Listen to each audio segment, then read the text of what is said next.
اسرائیل مشرق وسطیٰ کے مسلم ممالک کے درمیان ایک چھوٹا سا ملک ہے۔ برطانیہ نے 14 مئی 1948 کو فلسطین چھوڑ دیا اور یہودیوں نے اپنی ریاست اسرائیل کا اعلان کیا۔ اسرائیل کو اس کے قیام سے ہی برطانیہ، فرانس اور امریکہ کی حمایت حاصل رہی ہے۔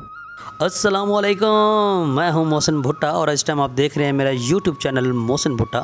ویڈیو کو مزید آگے بڑھانے سے پہلے میرے چینل کو لائک کر دیں، کومنٹ کر دیں، اس ویڈیو کو شیئر کر دیں اور کائنڈلی میرے چینل کو سبسکرائب لازمی کیجیے گا، اور ہاں نیچے موجود بیل آئیکن کو بھی پریس کر دیں تاکہ اس طرح کی اور بہت سارے انفارمیٹیو ویڈیوز آپ کو بر وقت ملتی رہیں۔ 14 مئی 1948 کو برطانیہ نے فلسطین کو چھوڑ دیا اور 15 مئی 1948 کو فلسطینی نکبہ ڈے مناتے ہیں۔ نکبہ ڈے سے ریلیٹڈ جو میری ویڈیو ہے وہ آپ کو میرے اس گروپ کے اندر بھی مل جائے گی، اور اس کا لنک جو ہے نا میں نیچے ڈسکرپشن کے اندر بھی چھوڑ دوں گا تاکہ آپ کو پتہ لگے کہ نکبہ ڈے کیا ہے۔ اس کے بعد اسرائیل کی ریاست نہ صرف قائم رہی بلکہ اپنا اثر و رسوخ بھی بڑھا چکی ہے۔ پچھلے 75 سال میں اسرائیل ایک ریاست کے طور پر مضبوط ہوا اور عرب ریاستوں کے لیے درد سر بنا ہوا ہے۔ اسرائیل مشرق وسطیٰ کا واحد ایٹمی طاقت والا ملک ہے۔ یہ وہ واحد ملک ہے جو براہ راست صرف مذہب کی بنیاد پر شہریت دیتا ہے، چاہے یہودی دنیا کے کسی بھی حصے سے ہوں۔ 75 سال میں اسرائیل نے سائنس، ٹیکنالوجی، معیشت اور فوج کے حوالے سے دنیا میں ایک مضبوط پوزیشن بنائی، اور یہ ممکن بنانے میں کئی عوامل نے اہم کردار ادا کیا۔ اسرائیل کو اس کے قیام سے ہی برطانیہ، فرانس اور امریکہ کی حمایت حاصل رہی ہے۔ اسرائیل کی طاقت کے پیچھے مغربی دنیا، خاص طور پر امریکہ کا بہت بڑا ہاتھ ہے۔ دوسری عالمی جنگ کے بعد اسرائیل سب سے زیادہ امریکی امداد حاصل کرنے والا ملک ہے۔ برطانیہ نے پہلی عالمی جنگ کے بعد فلسطین کو اپنا نو آبادیاتی علاقہ بنا لیا، جس سے 400 سالہ عثمانی حکومت کا خاتمہ ہوا۔ فرانس کا علاقہ بھی درمیان میں تھا، حالانکہ اس خطے پر سمجھوتے کے تحت برطانیہ کی حکومت تھی۔ یہودیوں کو اپنا علاقہ بنانے کا خاص بنیادی طور پر برطانوی حکومت کی طرف سے ہی ملا، اور اس وقت دنیا کے مختلف ممالک سے یہودی گروہ در گروہ فلسطین کی سرزمین پر آنے لگے۔ فلسطین میں مسلمانوں کے علاوہ عیسائی بھی رہتے تھے۔ یہودی بستیوں کے تناظر میں عرب ناراض ہو گئے، اور اس احتجاج کو دبانے کے لیے برطانیہ نے عربوں پر بھی تشدد کیا۔ بعد میں اسرائیل کی ریاست کے اعلان کے بعد بھی فرانس اور برطانیہ بالواسطہ اور بلا واسطہ اس کے ساتھ تھے۔ مشرق وسطیٰ کے ممالک میں سے صرف اسرائیل ہی جمہوریت قائم کرنے میں کامیاب رہا، اور اس جمہوریت کو فرانس اور برطانیہ کی حمایت حاصل تھی۔ دوسری طرف امریکہ اسرائیل کو تسلیم کرنے والا پہلا ملک تھا۔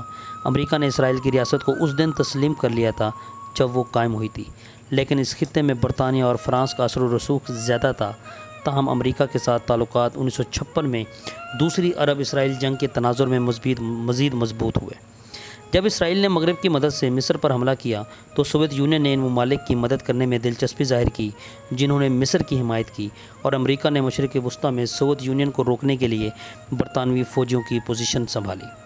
اسرائیل بنیادی طور پر سپر پاورز کی حمایت سے وجود میں آیا، جس نے اسرائیل کو بااختیار بنانے میں بڑا کردار ادا کیا۔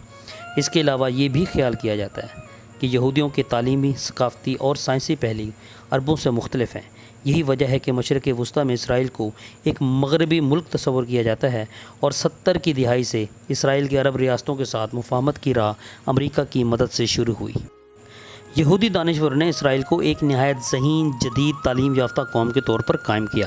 اسرائیل کے ہمسائے ممالک مصر، اردن، لبنان، شام، فلسطین کے دشمن ہونے کے باوجود اسرائیل کے عروج کو نہیں روکا جا سکا۔ اسرائیل نے اپنے پڑوسیوں کے ساتھ 3 جنگیں لڑیں، 1948، 1967، 1973 اور کئی چھوٹی جنگیں لڑیں۔ بقا کی جدوجہد نے اسرائیل کو مضبوط بنا دیا۔ اسرائیل کا فوجی اور تکنیکی غلبہ مغرب کی وجہ سے ممکن ہوا۔ امریکی مخالفت کے باوجود ایران کی تکنیکی ترقی ہوئی، جبکہ اسرائیل کی ترقی کی وجہ امریکہ سے دوستی تھی۔ اسرائیل نے جدید ہتھیاروں، سائبر سیکیورٹیز، فضائی دفاع، میزائل سسٹم اور انٹیلیجنس آپریشنز پر توجہ مرکوز کی۔ امریکی کانگریس ریسرچ سروس کی ایک رپورٹ کے مطابق امریکہ نے اسرائیل کی ٹیکنالوجیکل جدید کاری کو متاثر کیا۔ امریکی کانگریس نے مالی سال 2023 میں $520 ملین کی مشترکہ فوجی منصوبوں کی منظوری دی، جس میں میزائل کی ترقی کے لیے $500 ملین بھی شامل ہیں۔ امریکہ کے ساتھ تعلقات اور سرمایہ کاری نے اسرائیل کو عسکری اور اقتصادی طور پر فائدہ پہنچایا۔ اسرائیل نے سٹارٹ اپ قوم کے طور پر اپنی ساکھ بنائی۔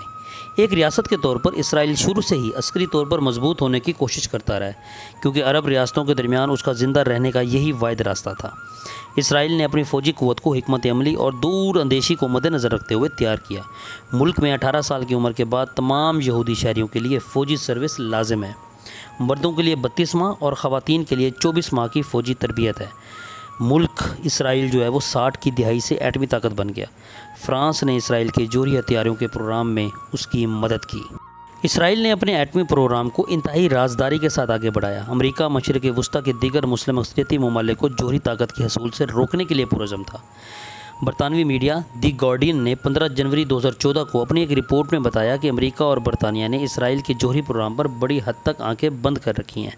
مغربی ممالک نے اس کے بارے میں نہ جاننے کا بہانہ کیا۔ نہ صرف فوج بلکہ دوسرے شعبوں میں بھی اسرائیل کی حیران کن کامیابیوں میں سے ایک اس کا زرعی شعبہ ہے۔ ایگریکلچرسٹ فلسطینیوں کو نکال کر اسرائیل کی ریاست قائم ہوئی تو پانی اور زرخیز زمین کی کمی تھی۔ اسرائیل ایک زرعی ریاست سے ہائی ٹیک اقتصادی نظام میں تبدیل ہو گیا۔ ملک نے جدید آبپاشی کے انتظام کے ذریعے صحرا میں مختلف اقسام کی فصلیں اگانے میں کامیابی حاصل کی۔ امریکی انٹرنیشنل ٹریڈ ایڈمنسٹریشن کے مطابق اسرائیل کی فوڈ پروسیسنگ انڈسٹری مسلسل جدت سے آگے بڑھ رہی ہے۔ اسرائیل کی فوڈ پروسیسنگ انڈسٹری سے سن 2020 میں 19 ارب ڈالر کی آمدن حاصل کی اور مسلسل یہ آگے ابھی بڑھ رہی ہے۔ اسرائیل جدید ٹیکنالوجی کے حوالے سے اثر و رسوخ رکھتا ہے۔ ملک میں جدید ٹیکنالوجی پر کام کرنے والے اسٹارٹ اپس کی تعداد لاکھوں سے بھی زیادہ ہے۔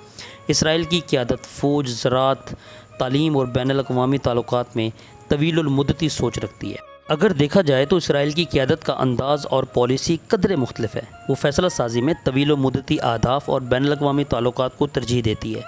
اسرائیل کے یہودی اصل میں سمندر پار خاص طور پر یورپ سے اس خطے میں آئے تھے۔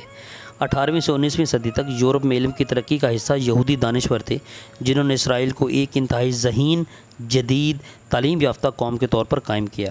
وہ 30 اور 40 کی دہائی میں اسرائیل کی سرزمین پر آئے اور ان کی مدد سے اسرائیل ایک اعلیٰ تعلیم یافتہ سائنسی ریاست بن گیا۔